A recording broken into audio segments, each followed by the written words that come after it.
देखा जाए, आज का जो टॉपिक है फिजिक्स में वो है लेंस निर्मात्री सूत्र। लेंस निर्मात्री सूत्र, लेंस मेकर फार्मूला। एग्जाम में भी कई बार ये आया हुआ है और इस साल के लिए ये गेस क्वेश्चन है, लेंस निर्मात्री सूत्र। इसको अच्छे से समझ लीजिएगा ताकि आने वाले एग्जामिनेशन में मदद मिले। ठीक है, सबसे पहले तो देखेंगे कि आखिर ये लेंस कौन सा लेंस है। तो ये लेंस जो है वह कौन सा लेंस है? उत्तल लेंस है। क्लियर है, क्योंकि इसके जो सिरे हैं वह क्या है? पतले हैं और बीच में ये क्या है? मोटा है। तो ये कौन सा लेंस हो गया? उत्तल लेंस हो गया। इस उत्तल लेंस को हम उत्तल लेंस नहीं कहेंगे, कहेंगे द्विउत्तल लेंस। क्या कहेंगे? द्विउत्तल लेंस। दो सतहों वाला लेंस है, एक सतह इधर है तो एक सतह है कि नहीं, तो ये द्विउत्तल है। यानी हम कह सकते हैं कि इसमें कितने सतह हैं? दो सतह हैं। तो नाम क्या है लेंस का? लेंस का नाम है L और L1। और इसके अपवर्तक पृष्ठ कितने हैं? दो। एक अपवर्तक पृष्ठ ये है तो एक अपवर्तक पृष्ठ ये है।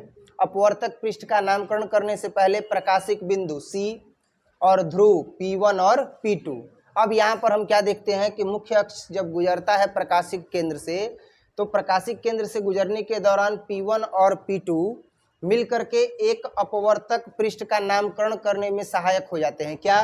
तो लिखेंगे LP1 L1 पहला अपवर्तक पृष्ठ, LP2 L1 दूसरा अपवर्तक पृष्ठ।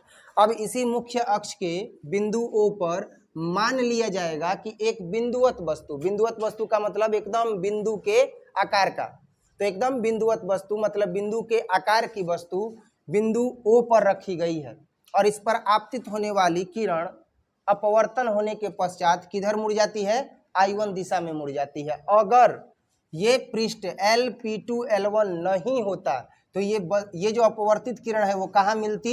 I डैश पर मिलती। इमेजिनरी लाइन दिखाया गया है ना। तो अगर ये अपवर्तक पृष्ठ LP2 L1 नहीं होता तो ये जो अपवर्तित किरण है जो बिंदुवत वस्तु O से जा रही है, जो वस्तु बिंदु O पर स्थित है, वो अगर L1 P2 L1 पृष्ठ नहीं होता तो जा करके कहाँ मिलती? I1 पर मिलती। लेकिन अफसोस ये तो है ही, तो इसी वजह से कहाँ मिलती है? I पर मिलती है। अब जैसे ही हम देख रहे हैं कि अगर ये नहीं होती तो ये कल्पना करके दिखाया गया है, तो मान लेंगे कि ये LP2 L1 पृष्ठ है ही नहीं जब LP1 L1 से क्या किया जा रहा है? क्या हो रहा है? अपवर्तन हो रहा है किरण का। तो वस्तु कहाँ मिल रही है? I डैश पर। इसका मतलब कि ये I डैश मतलब इमेज है, यानी कि जब बिंदुवत वस्तु से किरण आपतित, जो आपतित किरण है वो अपवर्तित होती है और अपवर्तित होकर के कहाँ जाती है? I की दिशा में जाती है, तो ये I डैश पर क्या मिलता है? I डैश पर प्रतिबिंब मिलता है। यानी कि P1 से लेकर के I1 तक पृष्ठ LP1 L1 के लिए क्या है? प्रतिबिंब की दूरी है। और P1O क्या है? वस्तु की दूरी है।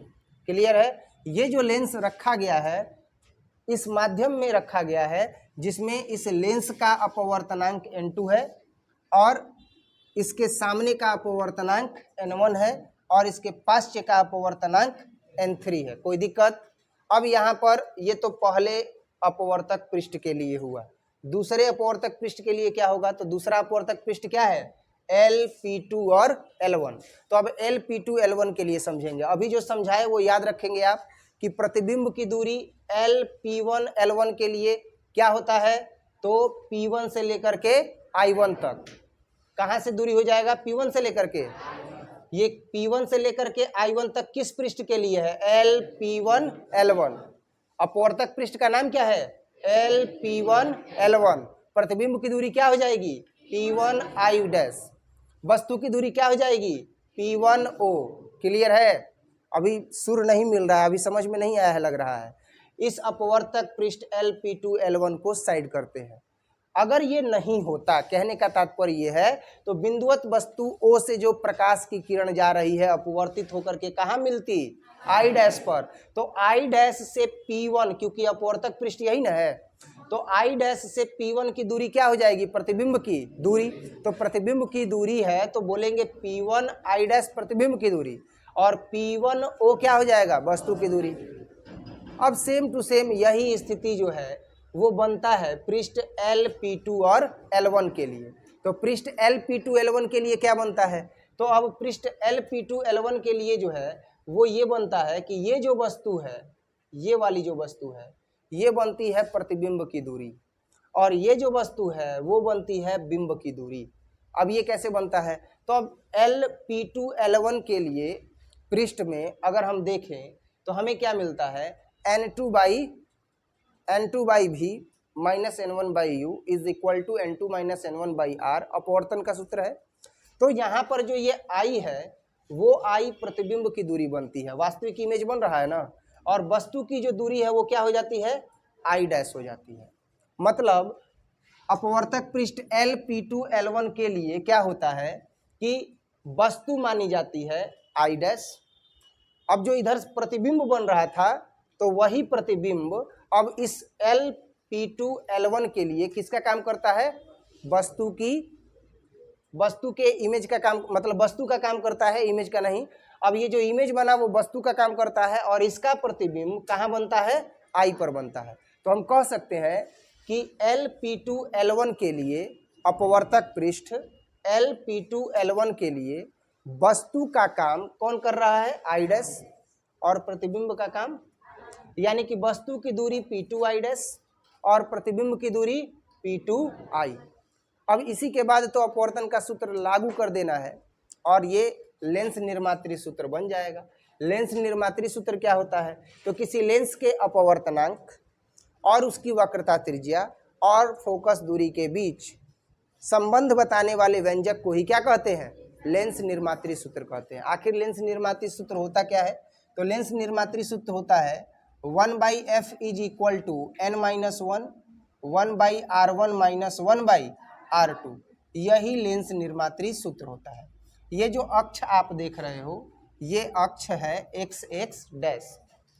अब देखा जाए पृष्ठ L_P1L1 से क्या अपवर्तन, चित्र से पृष्ठ L_P1L1 से होने वाला अपवर्तन,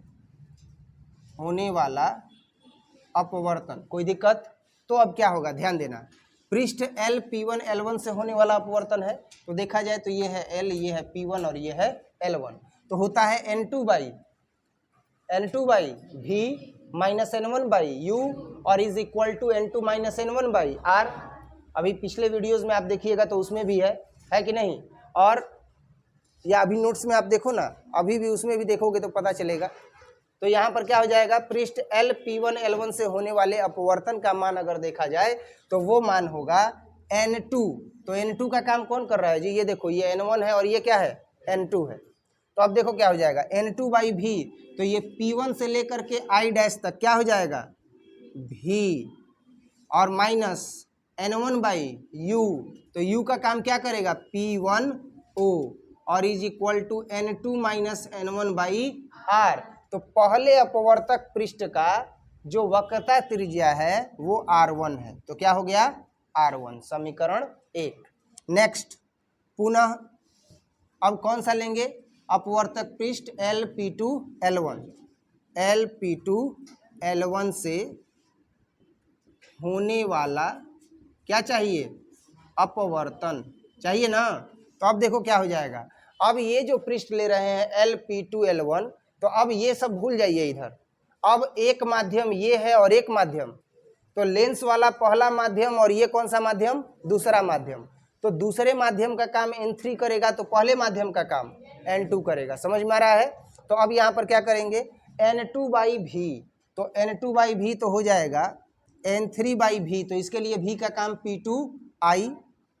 P2I अब माइनस N1/U, तो N1 का काम क्या कर रहा है, तो N1 का काम अब यहाँ पर N2 कर रहा है, तो हो जाएगा N2, तो N2/V या माइनस N1/U, तो U का काम क्या कर रहा है, P2I, तो ये हो जाएगा P2I और is equal to N2 minus N1/R, तो N2 का काम N3 कर रहा है, तो N3 माइनस N2/R के जगह पर क्या हो जाएगा R2। कोई दिक्कत, यहाँ तक समझ में आया। अब एक चीज़ आप देखिए, ये जो P1 और P2 है, अगर लेंस बहुत पतला हो तो यह C के नज़दीक है कि नहीं है, तो लिखेंगे क्या कि यदि लेंस बहुत पतला हो, यदि लेंस बहुत पतला हो तो क्या होगा, तो ये जो है P1I डैश, अब ये हो जाएगा P1I डैश ना होकर के हो जाएगा CI डैश, होगा कि नहीं होगा। तो लेंस जब बहुत पतला हो तो इस स्थिति में यह प्रकाशिक केंद्र C के अत्यंत क्या होगा, समीप होगा।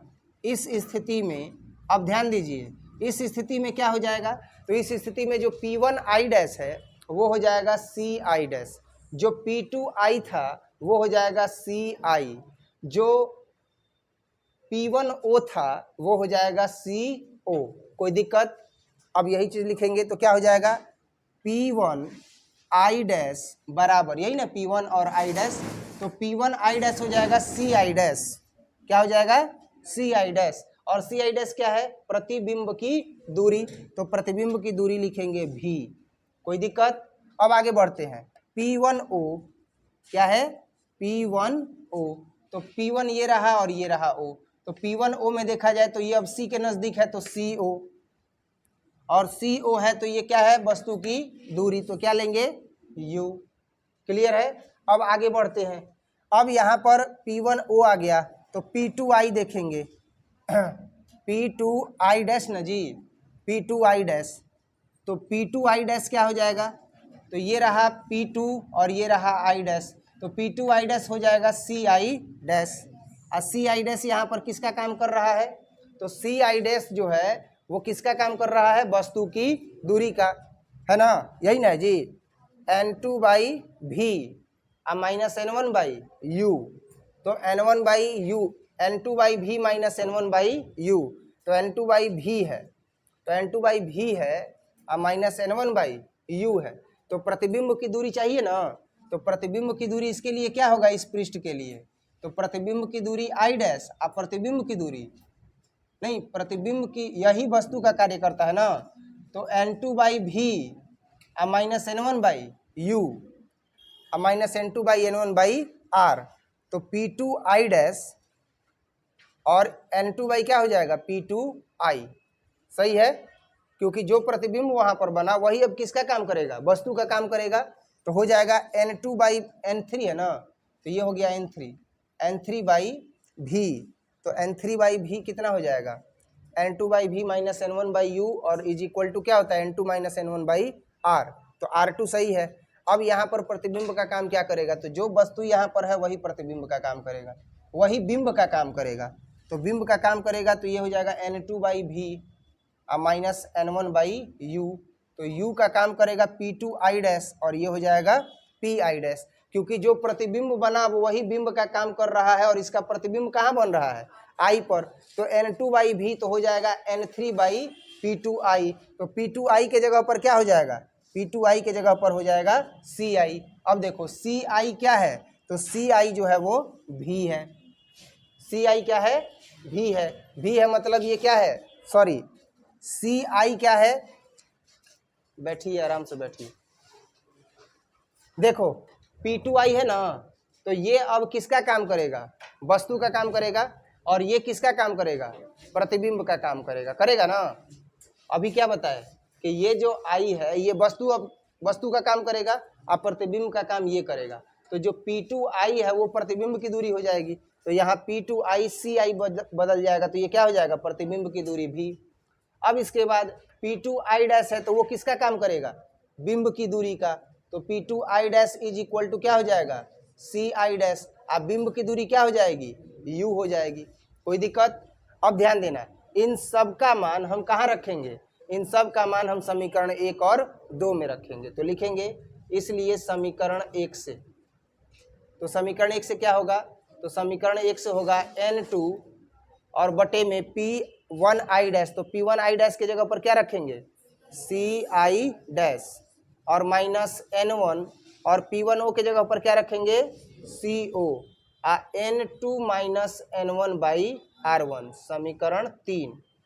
पुनः समीकरण किस से, 2 से, तो समीकरण 2 से क्या हो जाएगा, N3 P2i के जगह पर क्या रखेंगे V, या Ci क्या रखेंगे Ci, माइनस N2 क्या हो जाएगा P2i डैश के जगह पर U, इज इक्वल टू क्या हो जाएगा N3 माइनस N2, और बाई क्या हो जाएगा R2। समीकरण 4 कहाँ पर यहाँ पर, हाँ Ci डैश, सॉरी ये क्या हो जाएगा Ci डैश। अब इन दोनों मानों को देखा जाए, अब इन दोनों मानों को देखेंगे तो यहाँ पर ये क्या आया है माइनस ना, तो अब हम क्या करेंगे माइनस, ये कैसे आएगा, इन दोनों को जोड़ेंगे, लिखेंगे समीकरण 3 जोड़ समीकरण 4 करने पर, तो समीकरण 3 और 4 को जोड़ेंगे तो देखिए क्या होगा, N2/Ci डैश है माइनस N1/CO प्लस N3 क्या है N3 है Ci, तो देखो ये क्या हो जाएगा N3/Ci माइनस क्या है N2/Ci डैश। अब इन दोनों को जोड़ेंगे ना, शुभम मार खाना है क्या, मार खाना है, बुला दे यहाँ पे, तो ध्यान दो यहाँ पर। अब ये क्या हो जाएगा N2 माइनस N1 और बाई क्या हो जाएगा R1, प्लस क्या हो जाएगा N3 माइनस N2 और बाई R2। अब देखो N2/Ci डैश और N2/Ci डैश कट जाएगा, तो कट जाएगा तो क्या बचेगा यहाँ पर N3/Ci minus N1/CO N2 minus N1/R1 plus N3 minus N2/R2 होगा कि नहीं होगा। अब ध्यान देना Ci को क्या कहा गया है, Ci को क्या कहा गया है N2/N1 है, Ci को कहा गया है प्रतिबिंब की, और CO को कहा गया है क्या वस्तु की, है कि नहीं, तो ये N3/Ci माइनस N1/CO। अब एक चीज देखो, अगर ये जो व्यंजक हमें मिला है N, इसका मान रखते हैं Ci और CO का मान रखते हैं, लिखते हैं इसलिए चिन्ह परिपाटी से, किससे चिन्ह परिपाटी से, तो क्या हो जाएगा N3 और बाई Ci है तो Ci के जगह पर क्या रखेंगे, तो हमने रख दिया V, माइनस N1 है और CO है तो CO के जगह पर क्या रखेंगे U रखेंगे, तो हो जाएगा N1 और बाई क्या हो जाएगा CO के जगह पर U, और is equal to N2 minus N1 और by R1 plus N3 minus N2 और बाई R2। तो ये जो व्यंजक मिला है, ये व्यंजक हमें इसलिए मिला है क्योंकि ये तीनों ही माध्यम क्या हैं अलग अलग हैं, तीनों ही माध्यम क्या है अलग अलग हैं। तो लिखेंगे कि जब लेंस के माध्यम क्या हो असमान हो, जब लेंस के माध्यम क्या हो असमान हो, तो इस स्थिति में यह लेंस से अपवर्तन का सूत्र है। किसका सूत्र है लेंस से अपवर्तन का सूत्र है। अब यदि लेंस का दोनों ओर का माध्यम समान हो तो लेंस के दोनों ओर का माध्यम क्या हो जाएगा, तो लेंस के दोनों ओर का माध्यम, लेंस के एक तरफ का माध्यम N1 और दूसरी तरफ का माध्यम N3 है, तो लिखेंगे जब लेंस के दोनों ओर का माध्यम क्या हो समान हो। तो अब देखो जब लेंस के दोनों ओर का माध्यम समान होगा तो N1 बराबर क्या हो जाएगा N3 हो जाएगा, क्योंकि ये लेंस है और लेंस के दोनों ओर माध्यम, एक तरफ माध्यम का अपवर्तनांक N1 है तो दूसरी तरफ माध्यम का अपवर्तनांक N3 है, तो इसका मतलब हो जाएगा कि N1 बराबर N3। अब हम ये देखेंगे कि लेंस निर्मात्री सूत्र में किसकी जरूरत है, N की जरूरत है ना, तो हम N3 के जगह पर क्या रखेंगे N1, तो देखो ये क्या हो जाएगा N1/V माइनस N1/U और N2 माइनस N1 होगा ना, अब बाई R1, n3 है ना, तो n3 के जगह पर क्या रखेंगे n1 माइनस n2 और बाई क्या हो जाएगा r2। कोई दिक्कत? अब देखो क्या हो जाएगा, n1 दोनों में है, तो जब दोनों में n1 है तो n1 को कॉमन करेंगे तो 1 बाई भी minus 1 by n2 minus n1 है ना, तो जब n2 माइनस n1 है तो हम कॉमन कर सकते हैं n2 माइनस n1 को। तो जब n2 माइनस n1 को हम कॉमन करेंगे तो यहाँ हमें क्या मिलेगा 1 बाई r1, और यहाँ n1 माइनस n2 है ना, तो अब n2 को पहले करेंगे माइनस n1। अब देखो कॉमन करने से पहले एक स्टेप समझा ही देते हैं, n2 minus n1 by r1, अब प्लस ये स्टेप हमको क्या करना है कॉमन करना है। कॉमन करना है तो हम क्या कर सकते हैं यहाँ पर कि n2 माइनस n1 लिखेंगे और माइनस के साथ लिखेंगे। अब क्या होगा माइनस प्लस माइनस n2 और माइनस माइनस प्लस n1, आ गया कि नहीं आ गया? मान में कोई अंतर हुआ? मान में कोई अंतर नहीं हुआ और हमारा काम भी बन जाएगा। और अपना तो फंडा है कि अपना काम बनता ना ना ना, भाड़ में जाए जनता ना, जनता को भाड़ में नहीं करना है, हद हाल है। जनता जनार्दन सर्वोपरि, अपना काम बनता और बाकी जो भी अन्य काम है वो भाड़ में जाए, है ना। तो अब क्या हो जाएगा n1 1 बाई भी minus 1 by you, n2 minus n1 को कॉमन कर लेंगे, तो जब कॉमन करेंगे तो क्या होगा n2 minus n1 1 by r1 और माइनस 1 बाई r2। अब मन प्रसन्न हो रहा है क्योंकि ये जो जितना मेहनत किया गया वो सब अब प्राप्त होने वाला है। तो जब आप प्रैक्टिस करोगे तो आपका भी मन प्रसन्न हो जाएगा कि भाई हम जो चाह रहे हैं लाना, जिस फॉर्मूला को हम प्रमाणित करना चाह रहे हैं अब वो आ रहा है, और 5 नंबर फिजिक्स में किसका हो गया मेरा हो गया। तो उतना मेहनत कीजिएगा तब। बाकी तो इसके बारे में एक्सप्लेनेशन बता ही दिए, जो लिखवाए थे सेम टू सेम वही बताए। अब इसका व्यंजक जो हम लोग प्राप्त कर रहे हैं एकदम गंतव्य तक पहुंच गए हैं, चिंता करने की कोई बात नहीं है ना। तो अब क्या होगा 1 बाई भी minus 1 by you n2 minus n1, ये n1 गुणा में है तो इधर आएगा तो भाग में। अब क्या हो जाएगा तो 1 by r1 minus 1 by r2, अब 1 बाई भी सेम टू सेम रखेंगे, 1 by U same to same रखेंगे। अब ये कूद कूद के कह रहा है कि भाई n2 है तो n1 के साथ हमको कर दीजिए, आई n1 कह रहा है कि जल्दी से हमको n1 से भाग दीजिए कि हम कट के कितना हो जाए 1 हो जाए। ये same to same 1 by r1 minus 1 by r2 करा, हमको छेड़ना नहीं तो छोड़ेंगे नहीं, हमको यही चाहिए। हम हमारे साथ जहाँ गड़बड़ करोगे तो फिर हम मिलेंगे नहीं, इसको ऐसे ही छोड़ देंगे। अब क्या होगा तो 1 बाई भी माइनस 1 बाई यू। अब क्या होगा कि n2 by n1 same to same रहेगा, आई खचाक से कट जाएगा तो कितना आ जाएगा 1 1 by r1 minus 1 by r2। अब आ गया n2 बाई n1। अब तो दिमाग टेंशन में है कि हमको चाहिए 1 बाई भी माइनस 1 बाई यू। तो 1 बाई भी माइनस 1 बाई यू क्या होता है भाई, तो लेंस सूत्र होता है। दर्पण सूत्र में प्लस होता है और लेंस सूत्र में माइनस होता है। तो तुरंत यहाँ पर दिमाग काम किया कि ये तो एफ का काम कर रहा है, क्योंकि 1 by F is equal to होता है 1 बाई भी माइनस 1 बाई यू। तो हमने रख दिया 1 by F is equal to 1 by भी माइनस 1 बाई यू होता है, तो 1 बाई भी माइनस 1 बाई यू की जगह पर 1 बाई एफ। लेकिन अब यहाँ पर एक समस्या आ रहा है और वो है n2 by n1 minus u और 1 by r1 minus 1 by r2। Lens निर्मात्री सूत्र में हमें क्या चाहिए, तो हमें चाहिए n और आ क्या गया n2 बाई n1। तो स्नेल के नियम से n2 by n1 is equal to n होता है कि नहीं होता है।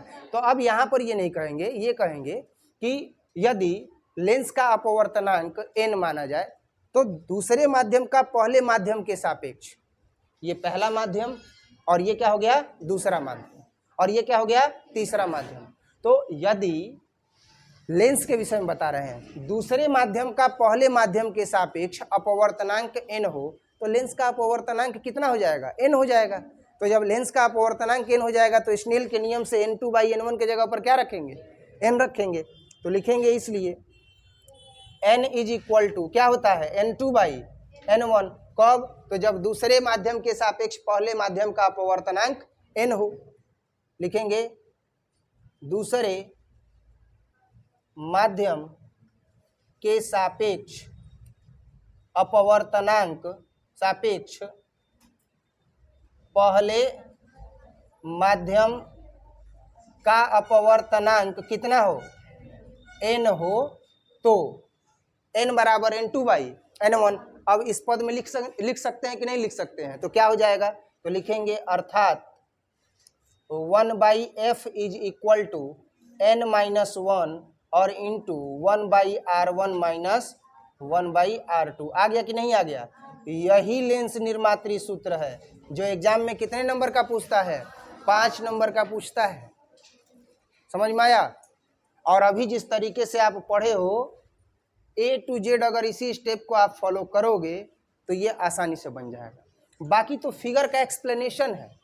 क्या है फिगर का एक्सप्लेनेशन, कि फिर से समझा देते हैं। LP1L1 पहला अपवर्तक पृष्ठ, LP2L1 दूसरा अपवर्तक पृष्ठ, मुख्य अक्ष x डैश, प्रकाशिक बिंदु C, मुख्य अक्ष के बिंदु O पर एक बिंदुवत वस्तु रखी गई है जिससे अपवर्तित होने वाली प्रकाशीय किरण अपवर्तन के पश्चात कहाँ मिलती है, I डैश पर मिलती हुई प्रतीत होती है। अगर ये LP2L1 नहीं होता तो इसका इमेज कहाँ बन जाता, I डैश पर बन जाता। इसका मतलब कि P1 I1 प्रतिबिंब की दूरी, P1O वस्तु की दूरी। नेक्स्ट LP2L1 के लिए ये जो प्रतिबिंब बना है पहले अपवर्तक पृष्ठ से वस्तु की दूरी का कार्य करेगा, और इसका प्रतिबिंब क्या है, I है। किसके लिए, LP2L1 के लिए।